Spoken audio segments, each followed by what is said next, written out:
Hello guys, welcome again in my channel Pharmachem industrial ज्ञान plus science and technology. मैं हूं दीपक कुमार, आपके साथ बने रहे वीडियो में एंड तक।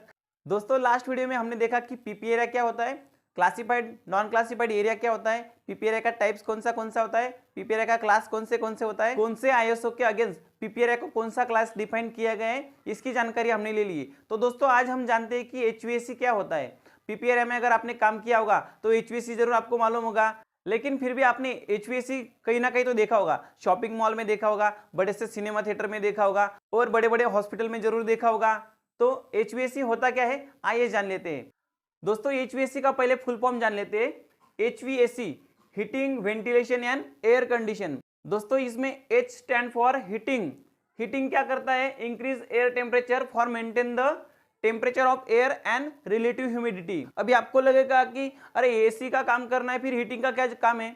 दोस्तों, वर्ल्ड में ऐसे एरिया है जहां पे 24/7 ठंडी का माहौल रहता है, -डिग्री में भी टेम्परेचर रहता है। वहां पर एटमॉस्फेरिक कंफर्ट लेवल में 20 से 25 डिग्री मेंटेन कर पाना बहुत ही डिफिकल्ट होता है। उस टाइम पे एसी की, कंप्रेसर की हमें जरूरत नहीं होती, उस टाइम पे हीटिंग की जरूरत होती है। एटमॉस्फेयर में टेम्परेचर हमारा तो माइनस में, 0 के नीचे, उस टाइम पे हमको एयर को ठंडा करने की जरूरत नहीं होती, गर्म करने की जरूरत होती है। और विंटर सीजन में भी हमारी एयर बहुत ठंडी होती है, चिल्ड होती है। ऐसे टाइम पे हमको कंप्रेसर की जरूरत नहीं पड़ती है, चिलिंग की जरूरत नहीं पड़ती, बल्कि एयर को गर्म करने की जरूरत पड़ती है। इसीलिए एचवीएसी में H stand for heating, heating की रिक्वायरमेंट होती है। और ये हीटिंग क्या करती है, एटमॉस्फेरिक जो टेम्परेचर है हमारा डाउन लेवल में एयर का टेम्परेचर था, उसको टेम्परेचर बढ़ा के उसका रिलेटिव ह्यूमिडिटी भी मेंटेन करेगी। तो पीपी एरिया में कितना टेम्परेचर रखते हैं, लगभग 20 से 25 डिग्री सेल्सियस का टेम्परेचर मेंटेन रखते हैं। और ह्यूमिडिटी 50 से 60% का ह्यूमिडिटी मेंटेन रखते हैं। तो इसमें हीटिंग का बहुत ही इंपॉर्टेंस रोल हो गया।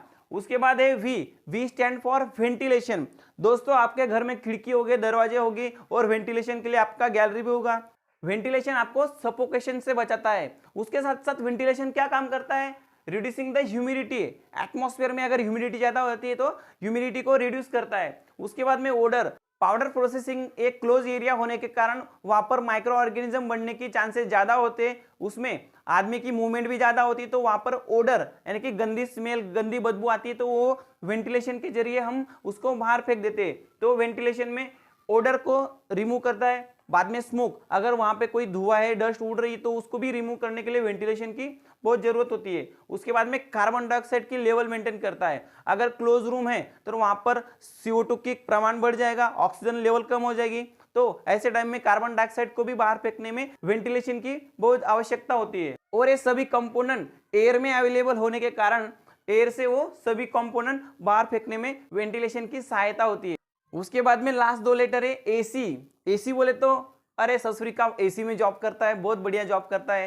दोस्तों, ये temperature only for human comfort के लिए ही नहीं होता है, उसके साथ साथ वहां पर जो कंप्यूटर्स पड़े हैं, कंप्यूटर को ठंडा करने के लिए, मटेरियल को ठंडा रख के उसके फेवरेबल कंडीशन में रख के उसके साथ वर्किंग करना बहुत ही जरूरत होता है। उसके बाद में मटेरियल स्टोरेज कंडीशन अगर उसका 20 से 25 डिग्री है तो वहां पर स्टोर भी करेंगे। बॉन्डेड स्टोर रूम में भी एसी की जरूरत पड़ती है, आरएम स्टोर में भी एसी की जरूरत पड़ती है। तो एसी का मतलब आपके दिमाग में सिर्फ आदमी को अच्छा फीलिंग करने के लिए 20 से 25 डिग्री टेम्परेचर रखना ये नहीं है, वो वहां पर पाउडर प्रोसेसिंग एरिया में मटेरियल को भी जरूरत होती है, मटेरियल को भी वो फेवरेबल कंडीशन होती है, इसीलिए वहां पर एसी की जरूरत होती है। तो दोस्तों, एचवीसी को समझने के लिए मैंने एक छोटा सा डायग्राम बनाया है। ये डायग्राम से हम समझेंगे, मान लेते हैं कि ये एचवीसी है, और इससे समझेंगे कि हम एचवीसी में जरूरत क्या होता है और एचवीसी कैसा होता है। तो मान लेते हैं कि एक एचवीएसी है, तो ये बड़ा सा चेंबर है, उसमें सबसे पहले लगा होता है प्री फिल्टर। जो मैंने 1 नंबर दिया है होता है प्री फिल्टर। ये प्री फिल्टर क्या करता है, एटमॉस्फेयर का फ्रेश एयर खींचता है, उसमें से ब्लोअर थ्रू खींचता है। तो ये प्री फिल्टर कितने माइक्रोन का होता है, 20 माइक्रोन का होता है। उसके बाद में ये चेंबर को मिक्सिंग चेंबर भी कहा जाता है। तो ये मिक्सिंग चेंबर क्यों कहा जाता है, मैं इसके बारे में आपको बाद में बताऊंगा। तो उसके बाद में जो एयर है उसको ठंडा करने के लिए वहां पर कॉइल लगी होती है बीच में। तो कॉइल क्या करती है, यहां से चिल वाटर सप्लाई होता है और यहाँ पर चिल वाटर रिटर्न होता है। तो कॉइल से क्या होगा, एयर पास होगी, तो कॉइल में चिलिंग वाटर होने के कारण जो एयर यहाँ से पास होगी वो ठंडी हो जाएगी, चिल्ड हो जाएगी।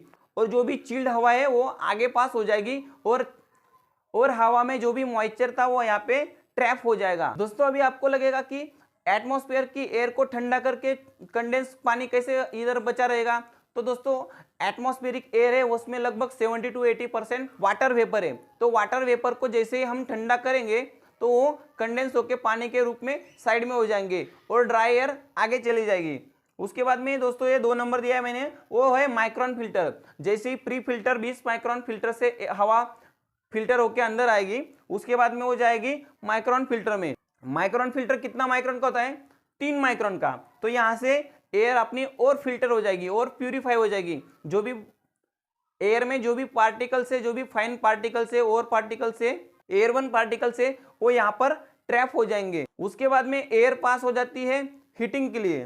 तो यहाँ पर हॉट वाटर रिटर्न होता है, हॉट वाटर सप्लाई होता है। तो यहाँ पर भी एक चिल वाटर जैसी एक कॉइल लगी होती है। हवा को कितना गर्म करने की आवश्यकता है उसके हिसाब से उसमें हॉट वाटर भरा जाता है या तो स्टीम का सप्लाई रहता है।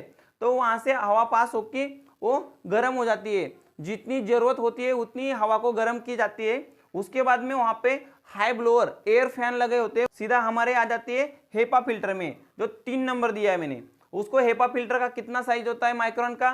0.3 माइक्रोन का हेपा फिल्टर होता है। हेपा फिल्टर बोले तो हाई एफिशिएंसी पार्टिकल अरेस्टिंग, ये उसका हेपा फिल्टर का फुल फॉर्म है और उसका माइक्रोन साइज 0.3 माइक्रोन का होता है।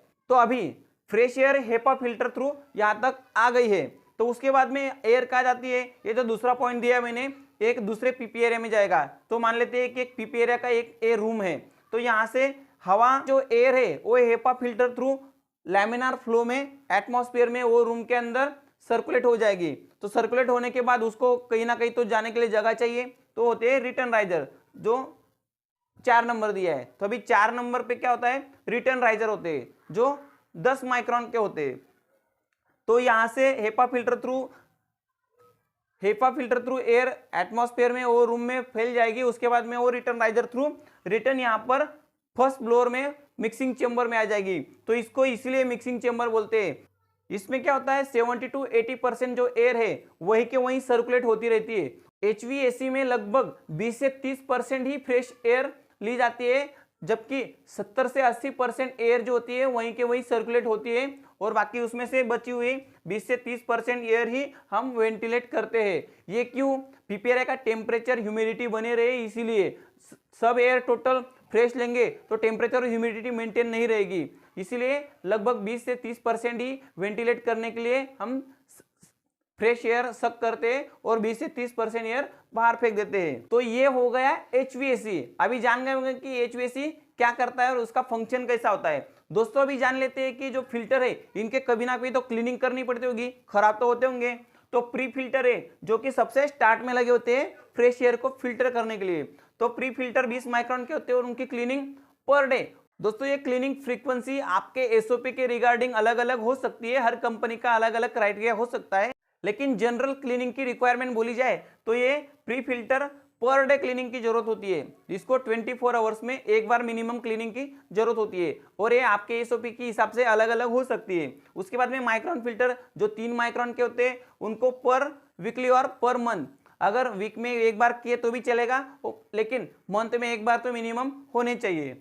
उसके बाद में हेपा फिल्टर जो 0.3 माइक्रोन के होते हैं उनको क्लीनिंग की रिक्वायरमेंट कब होती है? लगभग 6 महीने से 12 महीने के अंदर हो जानी चाहिए। प्री फिल्टर को क्लीन करने के लिए वाटर जेट का इस्तेमाल करते हैं जो स्मूथ वाटर फ्लो करके उसको क्लीन करते हैं। माइक्रोन फिल्टर को भी एयर और वाटर फ्लो करके उसको क्लीन करते हैं, लेकिन हेपा फिल्टर को वैक्यूम क्लीनर की जरूरत पड़ती है। वैक्यूम क्लीनर जो आपने देखे होंगे, वैक्यूम क्लीनर से ही हेपा फिल्टर को क्लीन किया जाता है, उसके लिए वाटर जेट या एयर जेट नहीं मारते हैं।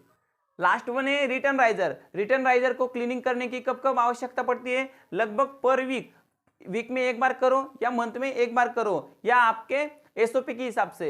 दोस्तों ये तो हो गया जनरल रेगुलर वर्किंग में, लेकिन अगर पीरियोडिक क्लीनिंग है तो आपको प्री फिल्टर, माइक्रोन फिल्टर और रिटर्न राइजर क्लीनिंग करने की आवश्यकता है और आपके एसओपी के हिसाब से। उसके बाद में अगर पीसीओ प्रोडक्ट चेंज और क्लीनिंग हम पीपीआरआई में कर रहे हैं, मान लो कि अभी ए प्रोडक्ट चल रहा था 1 महीने तक, अभी आने वाले महीने में हमको बी प्रोडक्ट लेना है, तो क्या करना पड़ेगा? तो टोटल फैसिलिटी आपको क्लीन करनी पड़ेगी। वो कैसे क्लीन करना है? इसी प्रकार से आपको प्री फिल्टर क्लीन करना है, माइक्रोन फिल्टर क्लीन करना है, रिटर्न राइजर क्लीन करना है और हेपा फिल्टर भी क्लीन करना है और सराउंडिंग आपको जो आपके रेगुलर हिसाब से आपकी प्रैक्टिस जो है वो तो परफॉर्म करनी ही है। रिलेटिव ह्यूमिडिटी बोले तो आर्द्रता, जिसको हम एटमॉस्फेयर में कितना वाटर वेपर प्रेजेंट है उसको बोलते हैं रिलेटिव ह्यूमिडिटी। तो ह्यूमिडिटी पीपीआरआई में कैसे कंट्रोल करते हैं उसके बारे में जान लेते हैं। तो दोस्तों रिलेटिव ह्यूमिडिटी कंट्रोल करने के लिए पीपीआरआई में 3 मेथड का इस्तेमाल किया जाता है जो सीजन वाइज है। कूलिंग एंड डीह्यूमिडिफिकेशन का इस्तेमाल करते हैं। उससे ये डायग्राम देख लीजिए और इससे आप समझ सकते हैं कि कूलिंग और डीह्यूमिडिफिकेशन कैसे होता है। उसके बाद में आता है सीजन मानसून। मानसून सीजन में दोस्तों एयर में हाई ह्यूमिडिटी होती है, तो उसके लिए सबसे पहले कूलिंग, डीह्यूमिडिफिकेशन एंड रीहीटिंग की आवश्यकता होती है। ये डायग्राम देख लो, इससे आपको अच्छा सा आइडिया आ जाएगा। तो एयर को सबसे पहले कूल करते हैं, डीह्यूमिडिफिकेशन करते हैं, उसके बाद में और उसको हीट करते हैं। लास्ट वन है विंटर सीजन में एटमॉस्फेयर में ऑलरेडी एयर ठंडी होती है, तो उसको कूलिंग की ज्यादा आवश्यकता नहीं होती है। उसके लिए ह्यूमिडिटी कंट्रोल करने के लिए हीटिंग एंड ह्यूमिडिफिकेशन की आवश्यकता होती है। ये डायग्राम देख लो, इससे आपको अच्छा आइडिया आ जाएगा। तो दोस्तों आज का एचवीएसी का जो टॉपिक है यहाँ पर खत्म हो रहा है और आशा करता हूँ कि आपको आज का टॉपिक बहुत ही अच्छा लगा होगा। तो अगर वीडियो पे नए हो तो सब्सक्राइब कर दीजिए, वीडियो अच्छा लगा हो तो लाइक कर दीजिए, आपके फ्रेंड के साथ शेयर जरूर कीजिए। जय हिंद, वंदे मातरम।